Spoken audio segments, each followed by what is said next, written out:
안녕하세요. 잠들기 전 듣는 유튜브 라디오 TJ 프리미입니다. 오랜만에 또 찾아뵙습니다. 오늘 말씀드릴 주제는요.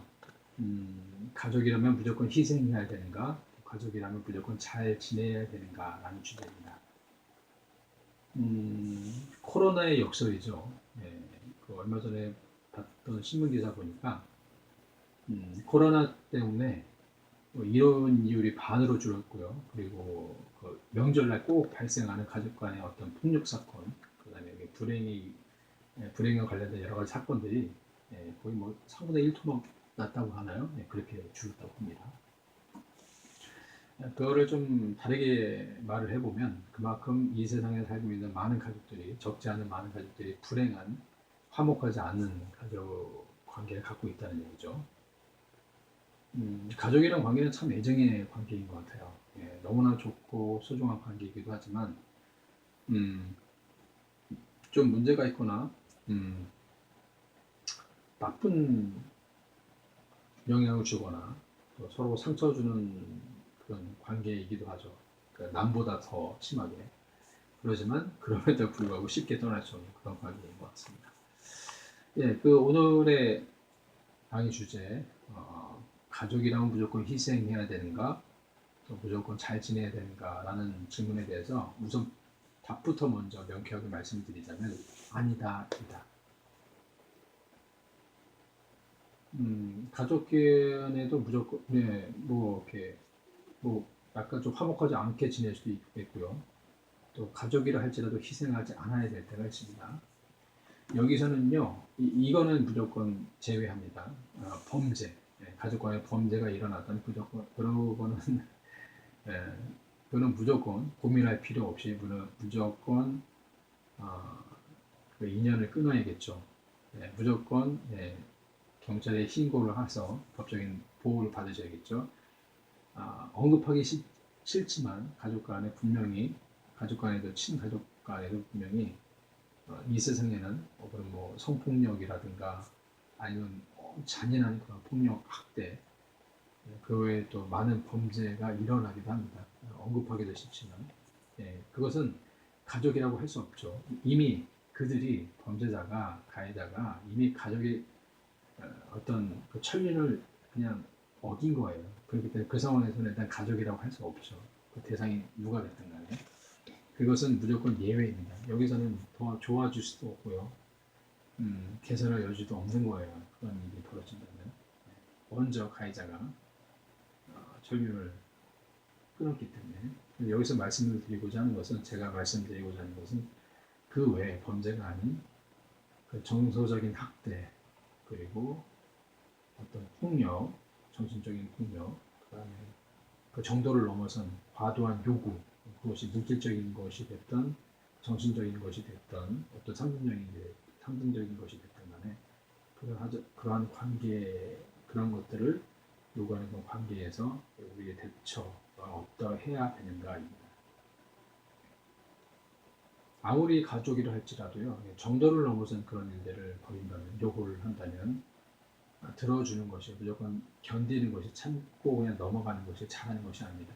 그게 효자, 효녀 아니고요. 그것이 숭고한 부모의 사랑도 아니고, 그리고 그것이 정말로 애정이 깊은 형제자매 간의 사랑이 아닙니다. 그것은 결코 어느 누구에게도 도움이 되지 않아요. 정도를 넘어선 요구를 하는 또 그것을 들어주는 가족관계는요, 비정상적인 관계입니다. 일방적으로 학대를 하고 일방적으로 학대를 당하는 그런 관계일 수도 있겠고, 일방적으로 피해를 주는 아니면 무조건 요구하는 관계일 수도 있고, 그 요구를 들어주는 그런 관계일 수 있어요. 이거는 가족 관계가 아니에요. 이것은 뭐 노예와 주인과의 관계 내지는 뭐 주종 관계 내지는 그런 약간은 비정상적인 인간관계라고 할 수 있겠죠. 어느 누구에도 도움이 되지 않은, 장기적으로 봤을 때 가해자인 입장에서도 그렇고 피해자인 입장에서도 그렇고 어느 누구에도 도움이 되지 않는 관계입니다. 저는 잠시 뭐 학원에서 학생들을 가해 여러 가지 상황에 대해서 환경에 대해서 상담하는 일을 좀 했었던 적이 있었는데요. 정말로 안타깝게도 정말 그 학생들 굉장히 하나하나가 유능하고 정말 크게 될 그런 한 명 한 명의 진짜 소중한 학생들이었는데 그 학생들의 가족들이 좀 문제가 있어서 정말 말도 안 되는 일을 하거나 말도 안 되는 요구를 하거나 말도 안 되는 말, 언어 학대 그런 것들을 통해서 그 학생들의 가능성을 완전히 무참하게 밟아버리고 끊임없이 불행의 구렁텅이로 같이 빠지게 만드는 그런 가족이 있었어요. 그냥 그 얘기만 듣고 있어도 너무 마음이 갑갑하고 답이 안 나오는 문제라서 여기서 자세하게 그 사례를 말씀을 드리진 않겠지만 시간도 그렇게 길지 않고요. 이게 뭔지 아실 거예요. 예, 정말 그냥 그대로 표현하자면 미치고 환장하는 환경이죠. 예. 어떻게 해서든 이 학생들은 그 어려운 환경 내에서도 노력을 해서 또 시간을 쪼개서 일어나서 뭔가 성공해서 가족들을 도와주고 싶고 내 가족을 일으키고 싶은데 도움을 주기는 그냥 다른 가족들이 계속 끊임없이 발목을 잡아대는 거예요. 예, 같이 망하자. 예. 물론 의도하는 건 아니겠죠. 의도한 건 아닌데 알게 모르게 가족들이 그 학생들에게 그렇게 행동하는 겁니다. 물론 반대인 경우도 있죠. 예, 가족 부모나 형제자매들이 어떻게 해서든 이렇게 성공시키려고 어떻게 해서든 사람 노릇하게 하려고 그렇게 도와주는데 끊임없이 그냥 뭐랄까 밑빠진 독에 물 붓기처럼 그냥 다른 가족의 에너지를 이제 핏바라 먹으면서 그 부모님이나 형제자매들을 되게 얌체하게 만드는 그런 자녀나 그런 동생들, 형제자매들이 있기도 하죠. 어쨌든 간에 그 대상이 누구든지 간에 이런 가족 상황을 아시는 분이 있을 거예요. 본인이 지금 경험하고 있거나. 여러분 그 상황에서 취할 수 있는 가장 현명한 방법은요. 가장 좋은 방법은 어떤 식으로든 그 집에서 나오는 거죠. 일단은 떨어져 나와 사셔야 돼요. 이것밖에는 방법이 없어요. 그렇죠? 왜냐면 가족이란 관계는 너무나 복잡 미묘한 관계이기 때문에 남은 안 보면 되죠. 근데 그걸 가족은 그럴 수 없잖아요. 그렇기 때문에 일단 떨어져 나와서 살아야 된다는 겁니다. 근데 여러 가지 상황상 그렇게 못하는 경우도 있겠죠. 너무 나이가 적거나 또 많거나 그리고 경제적으로 능력이 없다면 그렇게 할 수가 없을 겁니다. 그렇다면 정서적으로나마 정신적으로나마 가족과의 관계에 벽을 쌓으실 필요가 있어요. 거리를 두실 필요가 있어요. 이게 무슨 말인지 아실 거예요. 지금 당장은 이 말이 조금 매정하게 들릴 수 있겠죠. 어떻게 그래도 가족인데 어떻게 그렇게 인연을 끊느냐. 근데 장기적으로 보면 그것이 그와 나와 가장 유하는 일입니다.